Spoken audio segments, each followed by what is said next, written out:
Parang lalong mas napogi at mas naganda ano ngayon, anointment of ating anointed one family. Amen. Yan, welcome po sa Jesus the Anointed One Church. Ako po si Pastor Fini Plata. Ako po senior pastor dito sa ating mga nanonood online. Again, welcome po. Don't forget to share, to like, to subscribe, to send stars. And we believe as you share this word, maraming tao nakakarinig na salita ng Diyos. Kasi we believe sa mga panahon ngayon, kailangan talagang natin si Jesus. Sino naniniwala na kailangan ng mga tao si Jesus? Sino naniniwala na kailangan ng kaibigan mo, ng mama mo, ng pinsan mo, ng ex mo si Jesus? Amen. Palapakan muna natin si Lord. Come on. So, it's a very beautiful Sunday. And before we continue, meron po ba sa kauna-unahang pagkakataon? Meron po ba tayong first time nakarating sa ating Sunday service? Pwede po tumaas ang kamay? Yes. Palapakan naman natin ang Lord. Sir Ma'am, battery. Sir Ma'am, welcome po sa J1 Church. Ako po si Pastor Fini Plata. We don't believe in religion. We believe in a relationship with Jesus Christ. Amen?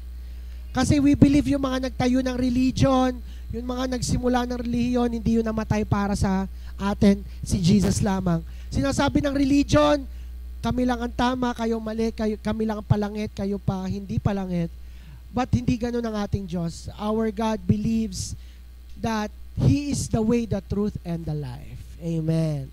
So, our theme for this May and June is Supernatural Dominion. It is week 2. Thank you, nakatatlo akong mic ngayong umagang ito. This is week 2 ng ating Supernatural Dominion. Amen. And it's ang ganda, it's a very good theme to dominate something in our lives. Before we continue, let's all stand up and let's declare our calling verse, Luke 4:18 up to 19. 1, 2, 3, go.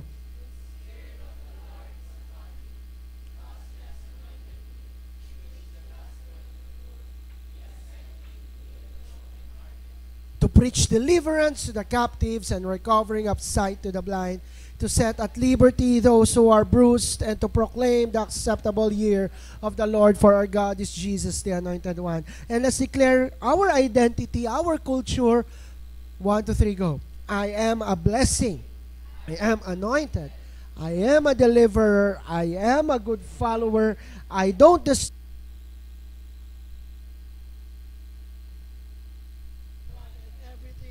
I am part of something big. I am in partnership with Christ, and I am not extreme. Palakpakan muli natin si Lord at pwede tayong maupo. Yes, sabihin mo sa katabi mo, magdo-dominate si Holy Spirit sa buhay mo. Last week, pinag-usapan natin na hayaan natin ang banal na Espiritu ang mag-dominate, ang magtagumpay, ang mag-overcome sa ating buhay, and we believe na ibigay na natin ang manibela ng ating buhay sa Kanya. Amen. Paano nga mag-dominate? Maglakad, we walk with Him, at maging sensitive tayo sa Kanya, di ba? And alam nyo, minsan kasi, pag ikaw yung nagpipreach, ikaw munang unang dapat natututo. I've shared na maging sensitive sa Holy Spirit, pero this week, sabi ko nga sa asawa ko, parang ako nagturo na maging sensitive sa Holy Spirit, pero parang hirap ako maging sensitive. Parang sinasabi niya, mag-fasting ka. Opo, magfa-fasting ako. Tas ang ulam nung gabi ay wanam, na may lechon belly. Sabi ko, Lord, ang hirap mag-fasting pag may lechon belly. Pero sinubukan talaga ako ng Panginoon noon, na hindi kumain ng 5 lechon belly piraso, isa lang ang kinain ko. Yan. And we believe din masarap kasing pag kayo nasa bahay, isalo-salo, di ba? Sino naniniwala masarap may kasalo sa bahay? Amen. Sino ditong may bahay? May sariling bahay. Yan. Sino ditong may bahay na? May asawa na? Yan. Ngayon po, yung nakakatuwa po kasi yung aming tinitirhan ngayon dyan po sa bandang Kalingatan, malaki po siya, malaki ang bakuran, may parking, kasya ang 10 sasakyan. Dami, syempre, declaration yon. Ngayon po, ang problema, ako po ay sobrang busy. Ako po ay pastor, ako po ay negosyante, ako rin po ay professor sa BSU Engineering. Tapos ang akin pong asawa ay may work din sa gabi, tulog sa umaga. So, list sa priority namin ay maglinis ng bahay. So, napabayaan po namin bahagya, ang daming damo, yung malalago na yung mga thorns, ang daming dahon na bumagsak, tapos yung daanan ng tubig sa gilid, papunta sa labas, medyo madumi na talaga. Tapos yung aming oven, yung kalan, ang dami ng grasa. So, list sa priority namin maglinis dahil sobrang busy. Parang hindi ko ma-priority usually ang paglilinis. Sino po dito yung hindi ko kagaya? Yung masipag maglinis. Taas ang kamay, ang mga masisipag maglinis dito. Yung ayaw makakita ng dumi. Yan. Di ba? At nakakatuwa po, may inupahan na lang po kami maglinis ng bahay. So, sabi ko, ate, itong lilinisin nyo ha. Pasensya na po, ang dami. Baka kayo kulangin ng isang araw. Babayaran ko na po kayo ng 2 araw kung ano. Akala ko yung linisin yung aming garahe na abuti ng 1 araw mahigit. Nalinis niya ng 2 oras lang. As in, sobrang linis. Yung aming mga garden, wala na yung mga damo. Yung aming mga dahon, dapat walisin, malinis na. Yung aming kusina, malinis na ang sahig. Wala nang mga daanan, wala nang basta sobrang linis na. Alam nyo, tuwang-tuwa po ako. Kasi ang linis. At sinabi niya sa akin, Kuya, meron po akong nabuklat dun sa gilid. Meron po dong pagbuklat ko, maraming lumabas. May bahay pala ng daga. Ayun pa naman ang pinakaayaw ko, yung may kasama ka sa bahay. Daga. Hindi bang ayaw nga may kasama ibang peses sa bahay. Kasi naranasan namin yung huli namin tinaran sa Batangas, doon po sa taas ng building. Lagi po ako nagiiwan ng rat trap. Alam niyo po yung rat trap? Yung parang papel na madikit na kapag tumakbo ang daga. Alam niyo, mag-iiwan po ako sa gabi ng ganon, ng papel na may rat trap. Sa umaga, siguro ay isang angka ng daga ang kumapit doon sa mga maliliit. Kasi ayaw ko. Ayaw ko na may ibang nakatira, di ba? Ayaw nating na may ibang nakatira sa bahay natin, di ba? Sino po dito may gustong ibang nakatira sa bahay nila? Taas ang kamay. Sinong ayaw mo ng ibang nakatira sa bahay nila? Sino dito ayaw tumaas ang kamay kasi walang pakialam sa sinasabi ka? Yan. One time daw po, kinikwento po sa akin ni Pastor Rocky, nung sila'y bata, sila po'y 6 na magkakapatid. So, lumaki po sila sa challenging na buhay. Ang bahay po nila ay maliit lang maliit lang nun, na sarong. Kung makikita nyo po ang asawa ko, napakaganda, mukhang rich yan. Yan. Uy, 5,000 naman. Pero sila po ay lumaki sa 6 na magkakapatid. Simple lang po ang trabaho ni tatay. Si nanay po ay simple lang din. Tapos ang bahay nila, 1 kwarto lang. Tapos katabi ay koral ng baboy. So, ilan sila? 8 sa bahay. Tapos may kapitbahay silang lagi nagkikwentuhan sa madaling araw. Ang kwentuhan ng kapitbahay nila sa madaling araw, ganun ang ganun. Kasi katabi ng bahay nila ay koral ng baboy.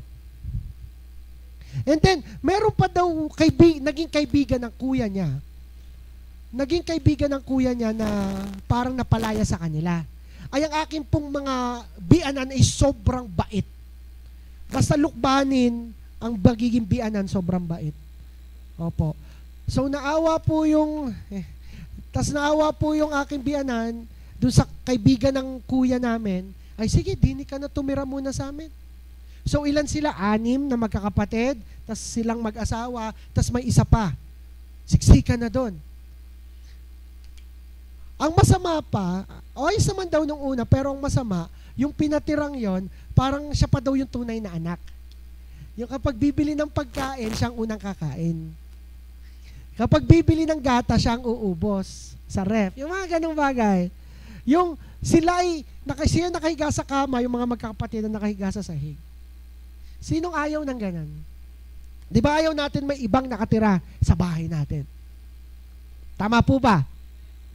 Sabi po sa Biblia, sa 1 Corinthians 3:16, ang katawan natin ay templo ng banal na Espiritu. Ibig sabihin, itong physical nitong katawan, tingnan mo nga katawan mo, baka kulang ka na sa samgyupsal. ang katawan natin, maputi man yan, maitim man yan, ito ay tirahan ng banal na Espiritu. Sabihin mo sa katabi mo, yang katawan mo ay tirahan ng banal na Espiritu. Ito ay templo ng banal na Espiritu. At kapag nakatira ang banal na Espiritu dito, gusto natin, tayo lang at siya nakatira. Tama po ba? Pero, in reality po, we believe in a spiritual realm. Meron pong mga masasamang espiritu. Not always try na pumasok, makitira sa bahay na ito. At usually, itong katawan ay templo, bahay ng banal na espiritu. Sa loob ng bahay na ito, meron pang pilit o may mga ibang itinatayong bahay sa loob. May mga ibang bahay pa na itinatayo sa loob na ito. At ang tawag po dun sa mga tinatayo ng mga unclean spirits, mga evil spirits sa ating katawan, ay tinatawag po siyang stronghold.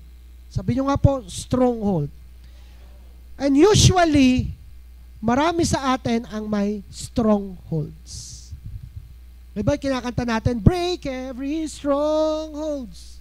Sirain lahat ng bahay na itinayo sa loob ng ating katawan.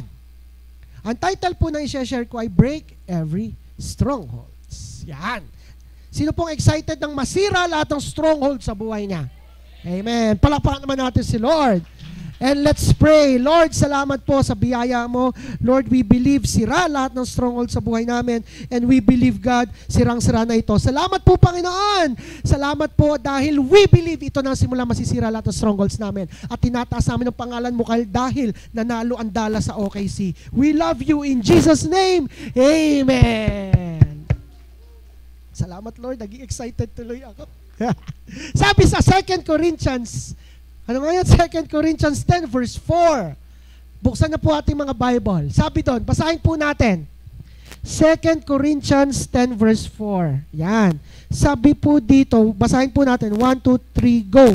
For the weapons of warfare are not carnal, but mighty in God for pulling down strongholds. Ang mga weapon daw natin panlaban na hindi carnal. Ano ibig sabihin nun? Hindi physical. Kung nilalabanan natin ang mga kaaway sa buhay natin, hindi mo siya lalabanan ng suntukan.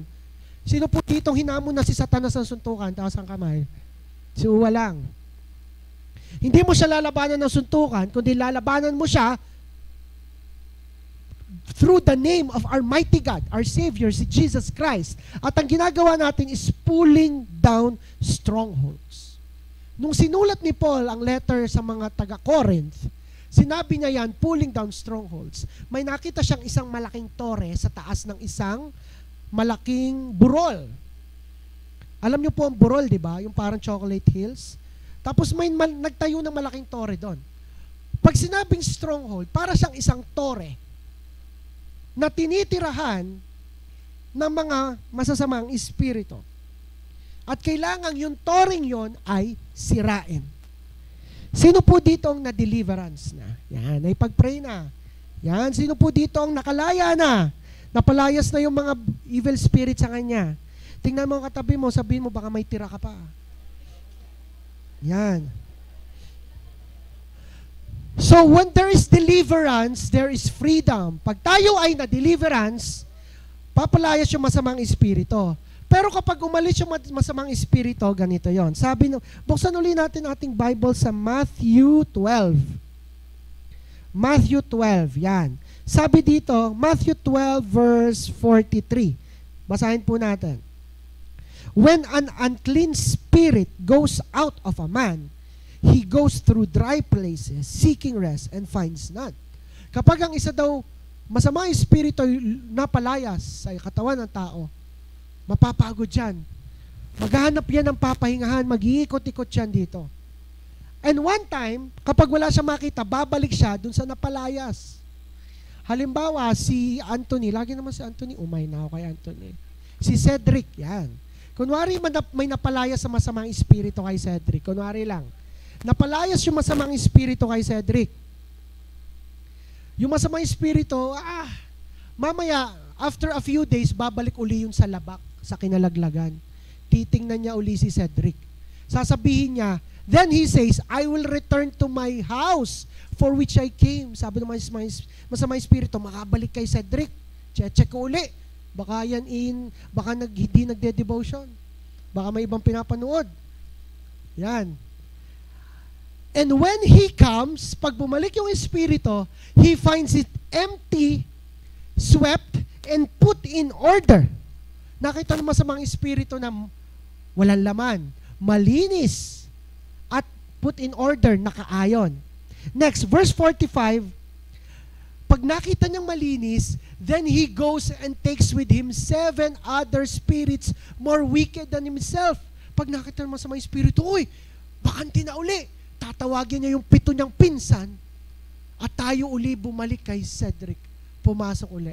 As they enter and dwell there, the last state of that man is worse, mas malala than the first. So shall it also be with this wicked generation.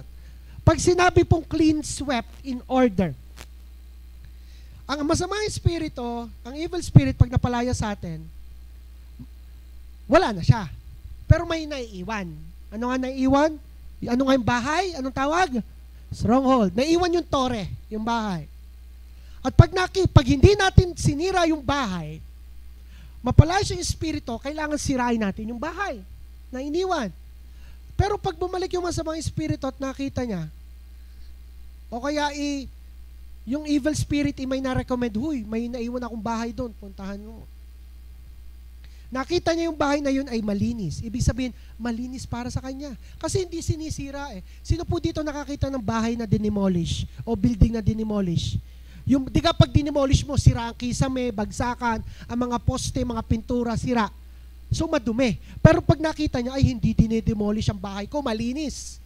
Ang sabi din doon, swept. At nakaput in order. Ibig sabihin yung mga gamit na naiwan, patong-patong pa. Pagbalik naman sa mga espiritu, huy, nandito pa yung aking mga mga magazine. Nandito pa yung aking mga cellphone, mga bala ng kung ano-ano. Magtatawag siya ng ilan? Ilan ang tatawagin niya? Ilang pinsan? 7. At pag bumalik, mas malala. Kaya sabihin mo sa katabi mo, baka may natira pa dyan. Mag-ingat. Lahat tayo ay pinapalaya ng Panginoon. At yung iniwan, kailangan laging sirain. For 400 years, sabihin natin, 400 years, ang mga Israelita ay alipin ng mga Egyptians. Araw at gabi, walang tigil ang trabaho, 4 na oras lang ang pahinga, nagbubuhat ng malalaking bato, nilalatigo pa. So sa 400 taon, naiyak sila sa Panginoon, Panginoon, palayain mo kami sa bansang Egypt. Panginoon, asan ka? Palayain mo kami. 400 taon na sila'y alipin. And then dumating si Moses. Dumating si Moses, ginamit siya ng Lord, nagkaroon ng 10 salot sa Egypt, at dahil ng 10 salot, siya ay pinalaya ng Lord, ang mga Israelita. At may pangako ang Lord, mga Israelita ay dadalhin ko saan? Sa lupang pangako.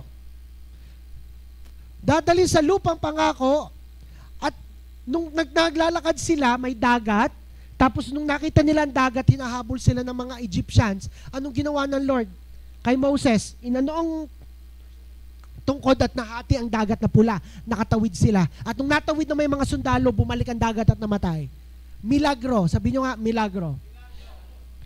Napalaya sila sa slavery. Napalaya sila sa pagiging alipin. So sila'y masaya, yay! 11 days lang, makakarating tayo sa lupang pangako. Ilang araw? 11 days. Pero pagkatapos ng 3 araw, walang makain, ang init. Ang tagal naman ng biyahe. Walang aircon. Walang makain. Anong ginawa ng mga Israelites? Naging reclamites. Nagreklamo mga Israelita. Nagreklamo kasi walang makain, walang mainom. Meron ditong verse sa Exodus 16, sabi doon, next nga Jamay, sabi doon, sa desert na yun nagreklamo ang lahat ng mga Israelita kina Moses at Aaron. Tingnan mo katabi mo. Sabihin mo, ang ganda ang pogi mo ngayon. Hindi ako nagre-reklamo sa'yo.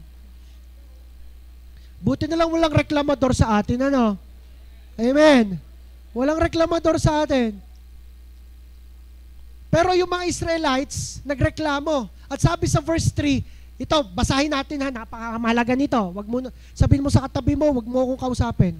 Sabihin mo sa katabi mo, wag ka muna mag-cellphone. Basahin mo muna to. Verse 3, sinabi nila, sana pinatay na lang kami ni Lord saan? Sa Egypt. At least doon, nakakakain kami ng karne at samgyup at tinapay at bread pan at ng lawlaw hanggang gusto namin. Pero dinala nyo kami dito sa deserto para magutom. Sana nandun na lang kami sa dati. Napalaya na sila sa pagkaalipin. Tama, mali? Napalaya na ba sila sa pagiging alipin sa loob ng 4 taon? Tama o mali? Pero, napalayas yung masamang espiritu, pero yung mindset ng pagiging alipin nandun pa rin. Kasi nagkaroon lang ng pagsubok na sabi nila, sana alipin na lang uli kami sa Egypt. Di kayo ng request nila, palayain mo kami, Lord. Nung pinalaya na, nagkaroon lamang ng challenge, alay, buti pa no sa Egypt. At alam nyo ga, there is still a stronghold of slavery, pero nabalik pa rin sa dati. Minsan ganun tayo, nahiling tayo sa Panginoon, Panginoon, palayain mo ako sa ganito, palayain niyo ako sa utang. Nabayaran mo na lahat ng utang mo, tapos wala ka uling makain. Anong unang iisipin mo? Mars, kamusta?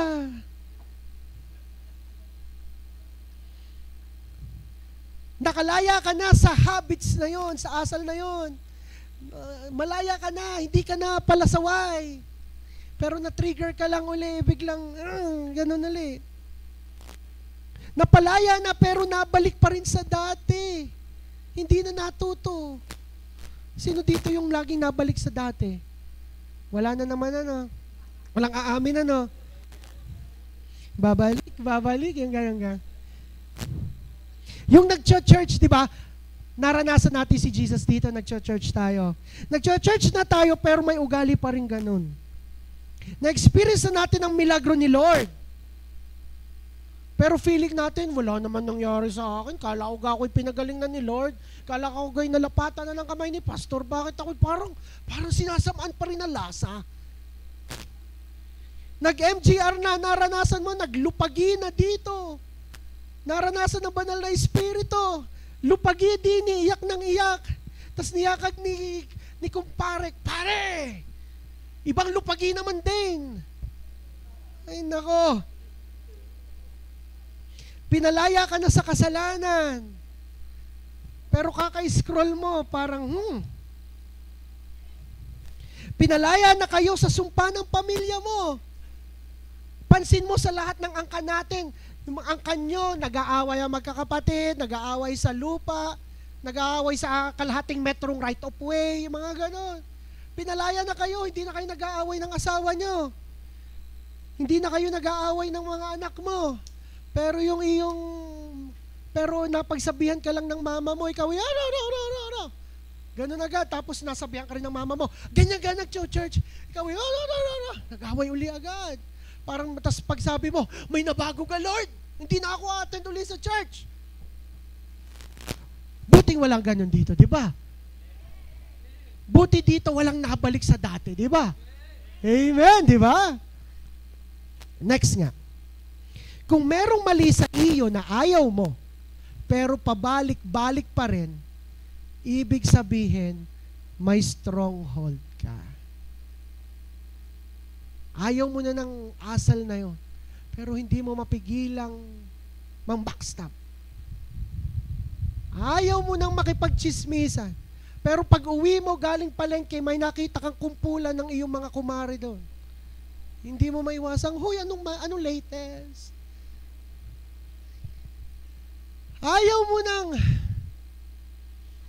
Ayaw na nating may sakit karamdaman. Nag-normal na ang sugar mo. Pero ang una mo laging pinapibili ay Coke. Pabalik-balik sa Coke. Pabalik-balik sa milk tea. Sabihin mo kasi sa katabi mo, huwag ka nang bumalik.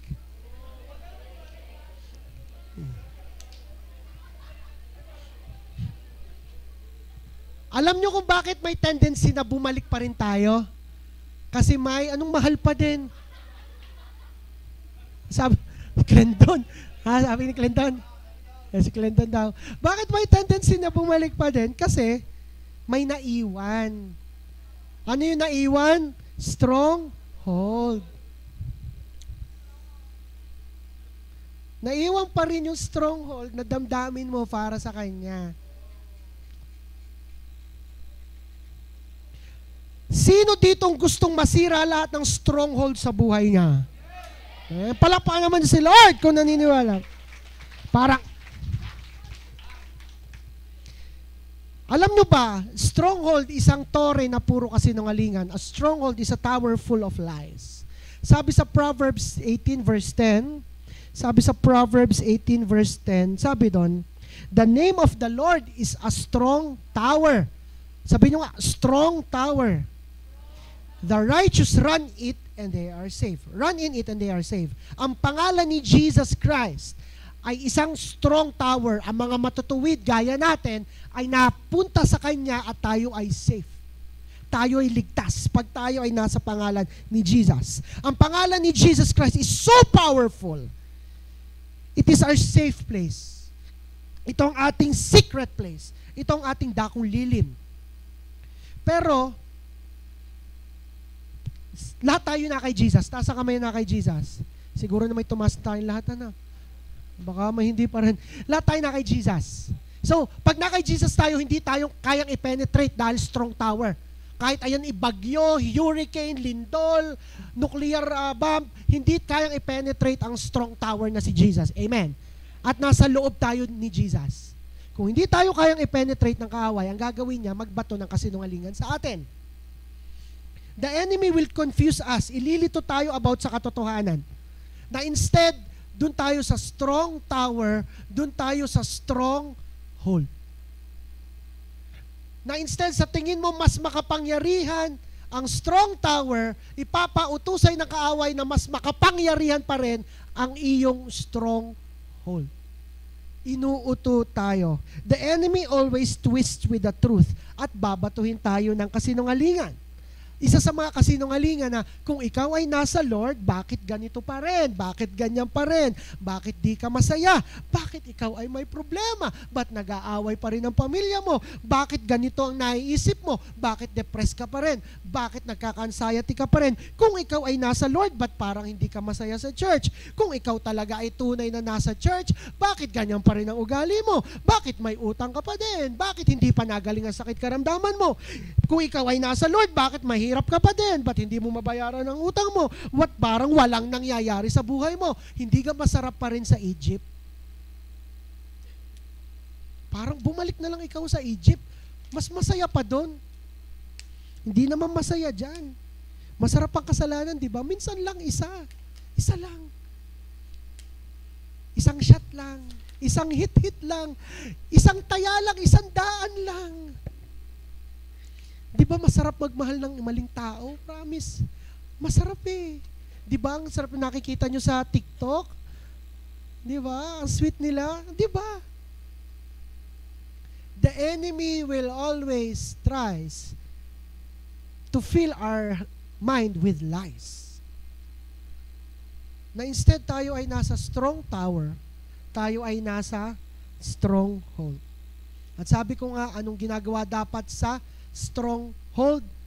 Sinisira. Ako po, nasa construction business po ako. Ang pagsisira ng isang bahay ay hindi agad-agad. It takes time. May bahay na sisirain, hindi yan agad isang pasabog. Usually, it takes time. Paano sirain ang stronghold? Letter A, break every stronghold through time. May proseso. Napalaya sa masamang espiritu sa buhay mo, na i-deliverance ka na ni Bishop, walang lalabas sa'yo. Pero ba't ganun pa rin? Ibig sabihin, may stronghold na kailangang sirain through time. May stronghold na isang lapit mo palang sira na may ganun. Pero may stronghold na proseso. May habit sa iyo na prosesong pagbabago. Hindi yung pagkatapos mong sa church, sobrang bait mo na hindi ka na nagagalit. At minsan, may stronghold ba na may nag-a-attract ng pangit? Alam mo yung may stronghold na may nag-a-attract pa rin ng kamalasan, may stronghold na nag-a-attract na may kagalit sa iyo, may stronghold na nag-a-attract ng parang mga taong nakapalibot sa iyo ay parang hindi maganda nangyayari. There is a kind of stronghold na sa proseso masisira. Kaya nga merong trust the process. Magtiwala tayo sa proseso ng Lord. Pag tayo lagi nasa Lord, inuutay-utay sirain niya yung bahay at may pagkakataong hindi agad. Pag tayo nasa proseso, it means tayo'y nasa Lord lagi. Tayo na-attend ng church. Tayo nasa life group. Tayo nagpe-pray, nagde-devotion. At ang gusto ng kaaway, alisin ka sa proseso. Alisin ka uli sa Lord. Alisin ka sa A-group. Alisin ka sa church. Amen po ba? Babatuhin ka ng lies. Babatuhin ka na hindi masarap sa church. Babatuhin ka na hindi masarap sa Lord. Para mawala ka sa proseso. Amen po ba? Ako po ay may naging kaibigan, JA1 po siya sa Quezon. Ang pangalan po niya ay si Paris. Send the picture po. Yan po si Paris. Yan. Si Paris po ay isa pong JA1. Siya po ay sikat po sa bayan nila sa Mauban, sa Quezon. Nalaban po siya ng mga beauty pageant. Siya po ay kilala po doon. Siya ay tinitingala, influencer, ganyan. And then may nakapag-invite po siya sa JA1. So masaya sa church, sa JA1 tayo, nararanasan niya si Lord. And then nakapagpa-picture po siya kay Bishop. Yan. So yan, si Bishop. And then, habang po siya ay nasa proseso, na sinisira yung stronghold sa buhay niya, dumating sa point na nasira na ang napakalaking part ng stronghold sa buhay niya. At nung nasira yung napakalaking part ng stronghold sa buhay niya, fully talaga isinurrender niya ang buhay sa kanya. Sa mga hindi na po nakakalam, siya po ay LGBT. So dati, ganun ang itsura niya. Ngayon po, next po, yan na po siya. Yan. Akala nyo, tunay na babae, ha? Mas maganda pa sa inyo, mas pogi pa rin sa inyo. Grabe. At kachat ko po siya kahapon. Sabi, kapatid, ano ba yung stronghold, yung challenges na naranasan mo? Ito po ang reply niya. Nung lumalapit, ibig sabihin, nasa proseso. Nung lumalapit po ako sa Lord, andun pa rin yung tukso. Yung pilit na gusto pang bangungutin at ibalik ako sa lumang pagkatao. Mukha lang pong masaya, mukhang malaya na siya dyan. Pero nandun pa rin yung pagsubok na, ano kaya ganun uli ako? Mga ganon. Nandun pa rin ang pornography, pastor. Ibinabalik ang kahalayan. Pinipilit ang tukso. Kaya anong ginawa ko? Kailangan ko po talagang patayin ang sarili ko at sirain ang mga stronghold para ma-overcome at magkaroon ng perfect restoration sa Panginoon. Magpapabasag po ako talaga at magpapasamit po talaga ako. Kasi sabi ko po talaga, pinipilit kong bumalik sa dati, temporary lang akong sasaya, pero nasa pangalan talaga ni Jesus Christ ang kumpletong kaligayahan at kailanman hindi ko ipagpapalit. Walang dapat ilihim, lahat dapat ay inilantad. At ngayon, next nga, inilalantad niya ang pangalan ni Jesus Christ sa bawat tao na nangangailangan. Palapakan naman natin si Lord. You know why ang pagsisira ng stronghold ay through time, proseso? Kasi lahat ng pilit ay hindi maganda. Di ba? There is a process of restoration. Kaya anong gagawin natin? Constant nating ibabad ang sarili natin araw-araw sa Lord. Tama po ba? Pe-pray tayo sa umaga, magpe-pray tayo sa gabi, magbabasa tayo ng Bible sa umaga. Sa gabi may online prayer tayo. Pwede libre lahat sumama. Thursday ng gabi may babad tayo dito ng prayer. Friday may youth dito. Sunday ganito. Araw-araw tayong papasira, magpapabasag sa Lord kasi araw-araw ang laban ng kaaway. Araw-araw tayong finifeed ng sala, araw-araw tayong makakarinig na hindi magandang balita, araw-araw tayong makakarinig ng mga pangit na salita sa mga taong ine-expect pa natin na tutulong sa atin. Araw-araw tayong makakarinig na hindi maganda sa school, sa trabaho, sa mga kamag-anak.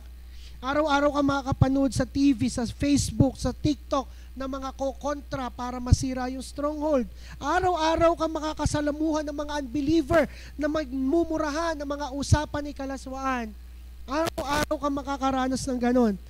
Kaya araw-araw ka rin nasa Lord. Amen po ba?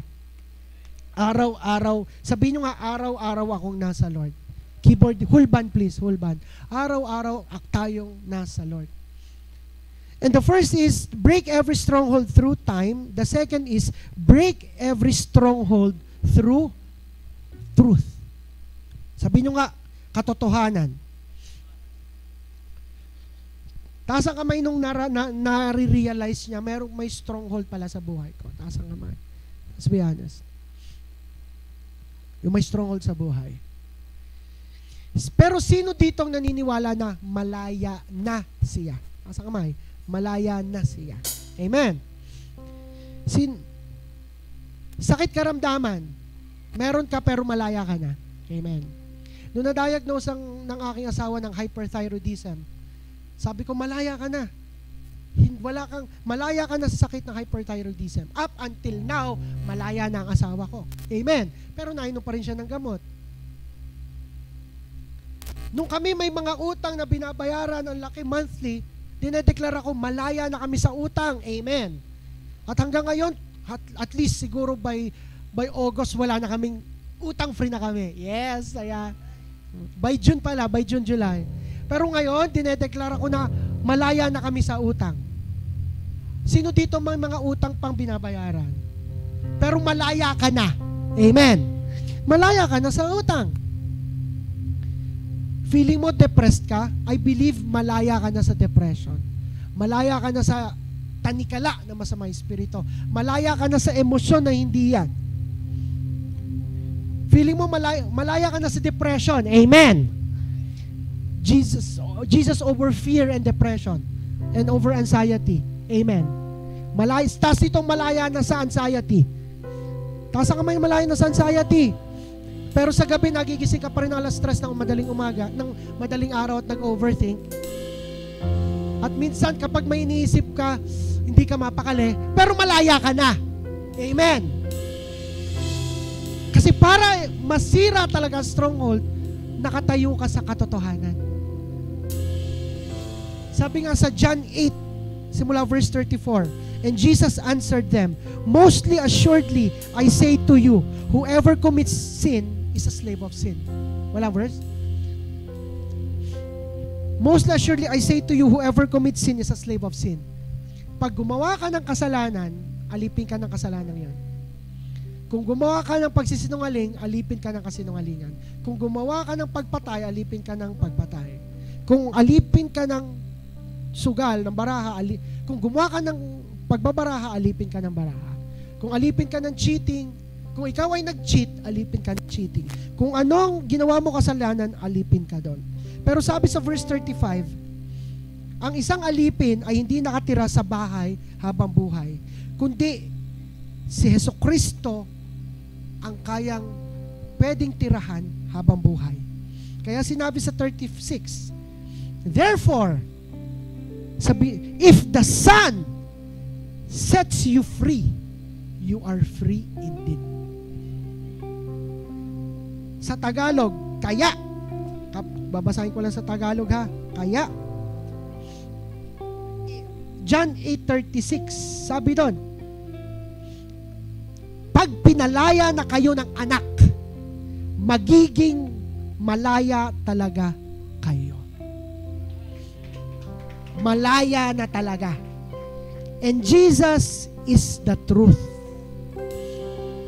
Hindi tunay ang relihiyon, hindi tunay yung sinasalihan, hindi tunay na gantong gawin mo, sabi ng tao, hindi tunay na ikaw ay mangutang, hindi tunay na pag nag-aalay ka ng pagkain, ng orasyon, hindi tunay yon. Hindi tunay na pag nagpagamot ka sa manggagamot na yon, hindi yun tunay. Ang tunay, para maging malaya ka talaga, ay ang pangalan ni Hesukristo. Because He is a strong tower. Sabi nga, time and truth. Sabihin nyo nga, time and truth. May proseso na pagtanggap ng katotohanan. In Jesus, there is renewing of your mind. That you are loved. That you have a bright future. If you believe in your heart, hanggang dyan ka pa naman, wala nang mangyayari sa iyo. That is not what Jesus is saying. Jesus says you have a bright future. I want you to be rich and have those sorrows with it. Proverbs 10 verse 22. There's renewing of the mind if you're in Jesus. There's healing of the heart if you're in Jesus. If you've been abused, if you've been abandoned, iniwan ka, nasaktan ka, there is a process in Jesus Christ na inaayos ang puso mo, inaayos, sinisira yung stronghold ng abuso na naitayo dyan, yung stronghold na iniwan ka dyan. There is a process. We believe only Jesus is the strong tower and Jesus is the healing of your soul. Si Jesus na magpapagaling ng iyong kaluluwa. He's like a fresh water. Jesus is like the thirst that you need na magpapigay ng uhaw sa iyo. At pag na kay Jesus ka, may binabago araw-araw.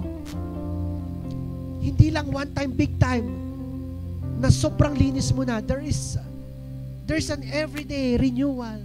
Binabago tayo araw-araw. Araw-araw may bagong natatanggap. At araw-araw may pangit na nawawala. Amen. Araw-araw may bagong nare-realize. At araw-araw ay may pangit na nile-let go. And that is the joy of destroying the stronghold. Sa tingin natin, ang hirap naman ang tinuro ni Pastor, parang ang hirap sirain ng stronghold. Masayang sirain ang stronghold araw-araw. Kasi alam mo, pagkuha mo ng maso o pag-drive mo ng bulldozer para sirain yung toring yon, kasama mo si Jesus. And there is joy, masaya, na may mawala sa sarili araw-araw. Kasi alam mo, you know, Jesus is there for you. But this is my question. Next po, meron pa ba? Gaano mo kagusto na hindi mabuhay na may stronghold sa iyo? Or okay lang sa iyo na nabubuhay sa kasalanan, na itinatago na guiltiness at kahihiyan. Okay lang sa atin na nakatira pa rin sa ating iyong mindset na ganyan. At hindi ka makatulog sa araw-araw. May pera ka nga, nakabili ka nga ng mga bagong gadget, pero hindi ka makatulog at wala kang kapayapaan. Okay lang sa iyo na natawa ka, kakapanood, na-entertain ka, kakalaro, pero may mga habits at ugali pa rin sa atin na nakakasira ng relasyon natin sa mga taong mahalaga sa atin. Gaano mo kagusto na hindi nang mabuhay na may stronghold sa inyo? If you want strongholds to be broken, kung gusto mo lang, mga stronghold na yan, habits, ugali, alipin ang pamilya mo ng utang, natatakot ka, marami kang mahal sa buhay na matay sa cancer, na matay sa diabetes, mga tiyahin mo, nag-aaway, nagiging broken family at pansin mo, parang nag-aaway na rin ang magulang mo. Marami sa inyo, hindi na yumaman, hindi makaipon, hindi makapunta doon, hindi maging stable ang buhay. That is a stronghold. But we believe the name of Jesus is powerful. If you want the strongholds to be broken, ngayong oras, tumayo ka. Kung gusto mo lang, because breaking every strongholds starts now. Ang pagsira sa mga strongholds ng buhay natin ay nagsisimula ngayong oras na ito. And if you believe the name of Jesus is powerful in your life, you raise up your hands and you worship God. Hallelujah, Jesus. Lift up your hands, close your eyes, and you sing this song. Your name is power. Your name is power. Your name is healing. Your name is Just sing from the bottom bottom of your heart. Break every stronghold, shine through the shadows, burn like a fire. 'Cause your name is power, your name is healing, your name is life. Break every stronghold, shine through the shadows, burn like a fire.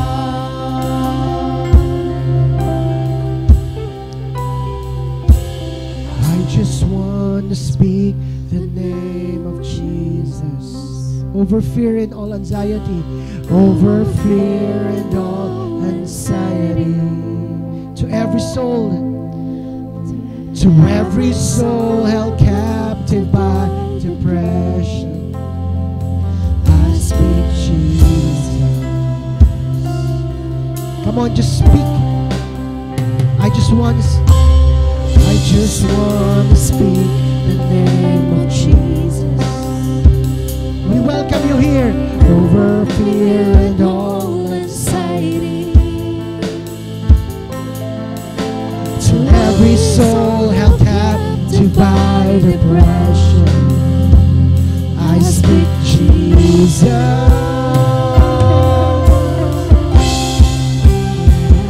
Your name is power, your name is healing, your name is life.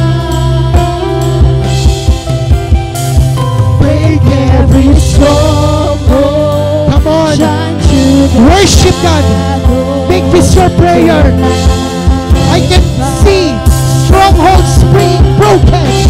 Oh, raise the name. Your name is power. Lift up the name of Jesus. Your name is life. Your name is life. Break every stronghold, shine through the shadows, burn like a fire.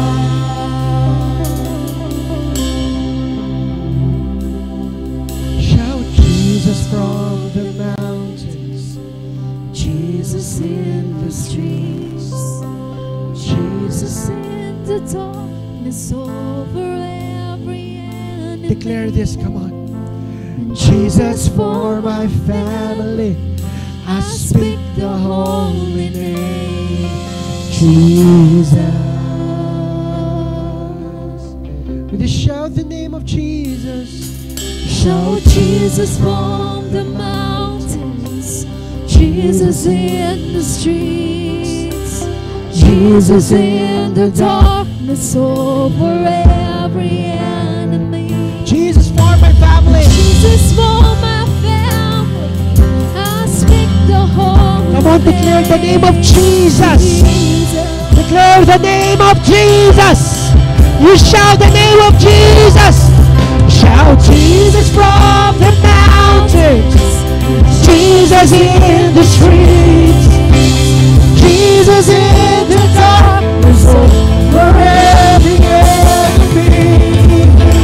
Jesus for my family, I speak the holy name, Jesus. Come on, shout the name of Jesus. Shout Jesus from the mountains, Jesus in the streets, Jesus in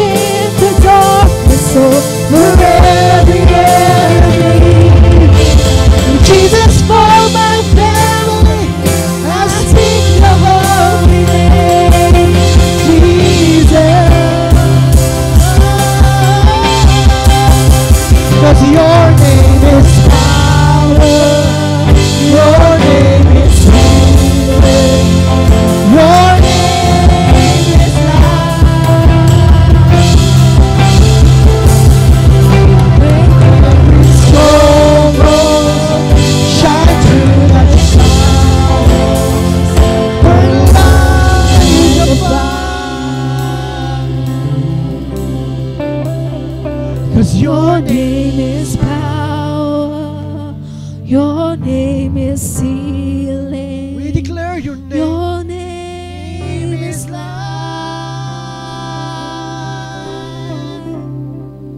Break every stronghold. Shine through the shadows. Burn like a fire. I hate poverty. I hate depression. I hate cancer. I hate diabetes. I hate utang. I hate anxiety. I hate na hindi mga tao na lapit kay Jesus. I hate pagiging selfish. I hate broken relationships. I hate divorce. I hate broken families. I hate those strongholds na pilit pang nakatayo sa buhay namin. If you don't want those strongholds in your life, hawakan mo ngayon ang puso mo and declare this. Say, by the name of Jesus, lahat ng stronghold sa buhay ko at sa pamilya ko ay winawasak ko sa pangalan ni Jesus. At nagdedeklara ako ng supernatural dominion. Ng supernatural dominion sa buhay ko. Simula ngayong araw na to, ako ay malaya na. Ako ay matagumpay na sa pangalan ni Jesus. Come on, palakpakan mo siya. Walang tigil na palakpak sa pangalan niya. Walang tigil na papuri. Walang tigil na pagsamba.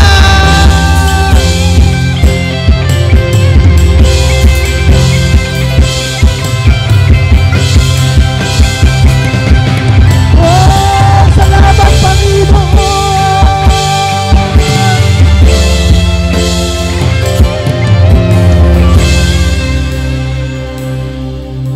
May isa akong tanong. Let's be honest. Who here believes nagsimula na ang pag-demolish ng lahat ng stronghold sa buhay niya? Amen. Ulitin ko nga. Kahina. Sino dito naniniwala unti-unti nang nasisira lahat ng stronghold sa pamilya mo, sa angkan mo? Come on! Palakpakan mo, Lord! At bago tayo matapos, ipagmalaki mo sa 10 tao, sabihin mo, malaya na tayo. Come on, sabihin mo 10 tao, malaya na tayo. To God be the glory in Jesus' name.